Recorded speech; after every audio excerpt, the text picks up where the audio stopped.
दोस्तों, ये 1917 की बात है।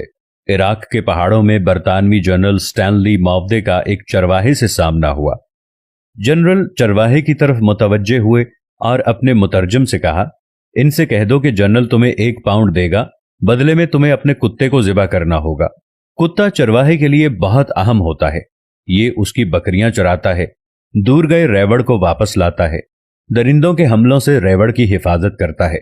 लेकिन पाउंड की मालियत तो आधा रेवड़ से भी ज्यादा बनती है।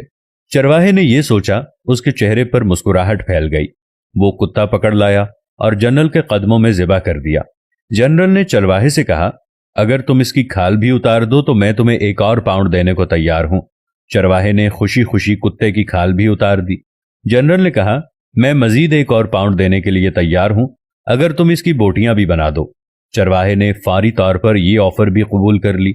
जनरल चरवाहे को 3 पाउंड देकर चलता बना। जनरल चंद कदम आगे गया था कि उसे पीछे से चरवाहे की आवाज सुनाई दी। वो पीछे पीछे आ रहा था और कह रहा था, जनरल, अगर मैं कुत्ते का गोश्त खा लूं, आप मुझे 1 और पाउंड देंगे? जनरल ने इनकार में सर हिला दिया और बोला, मैं सिर्फ तुम्हारी नफ्सियात और औकात देखना चाहता था। तुमने सिर्फ 3 पाउंड के लिए अपने मुहाफिज और दोस्त को ज़िबा कर दिया, इसकी खाल उतार दी, इसके टुकड़े किए, और चौथे पाउंड के लिए इसे खाने के लिए भी तैयार हो, और यही चीज मुझे नहीं चाहिए। फिर जनरल अपने साथियों से मुखातिब हुआ और कहने लगा, इस कौम के लोगों की सोचें ये हैं, लिहाजा तुम्हें इनसे खौफजदा होने की जरूरत नहीं है। आज यही हाल मुस्लिम मुल्कों और मुआशरों का है। अपनी छोटी सी मसलहत और जरूरत के लिए अपनी सबसे कीमती और अहम चीज का सौदा कर देते हैं, और ये वो हथियार है जिसे हर इस्तेमार, हर काबिज, हर शातिर दुश्मन हमारे खिलाफ इस्तेमाल करता रहा है। इसी के जरिए इसने हुकूमत की है और इसी के जरिए मुल्कों को लूटा है। आज हमारे दरमियान, हमारे मुल्कों में कितने ही ऐसे चरवाहे हैं जो न सिर्फ कुत्ते का गोश्त खाने के लिए तैयार हैं, बल्कि अपने हमवतन भाइयों का गोश्त खा रहे हैं और चंद टकों के एवज अपना वतन बेच रहे हैं।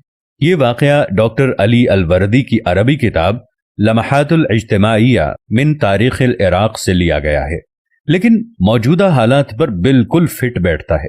कुत्तों की दौड़ के मुकाबले में एक मर्तबा एक चीते को शामिल किया गया, लेकिन ताज्जुब की बात यह है कि जब मुकाबला शुरू हुआ तो चीता अपनी जगह से हिला तक नहीं और कुत्ते अपनी पूरी कुव्वत के साथ मुकाबला जीतने की कोशिश करते रहे। चीता खामोशी से देखता रहा। जब मालिक से पूछा गया कि चीते ने मुकाबले में शिरकत क्यों नहीं की, तो उसने दिलचस्प जवाब दिया। कहने लगा, कभी कभी खुद को बेहतरीन साबित करना दरअसल अपनी ही तौहीन होती है। हर जगह खुद को साबित करने की जरूरत नहीं होती।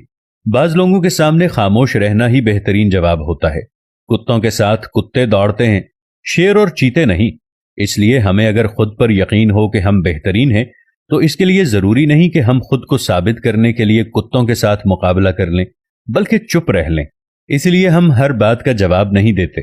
कुत्ते समझते हैं हमें मुकाबला करना नहीं आता। इस वाकये की दुम यह है कि हमेशा चीते वाली सोच रखें, वरना कुत्ते हमेशा परेशान करते रहेंगे।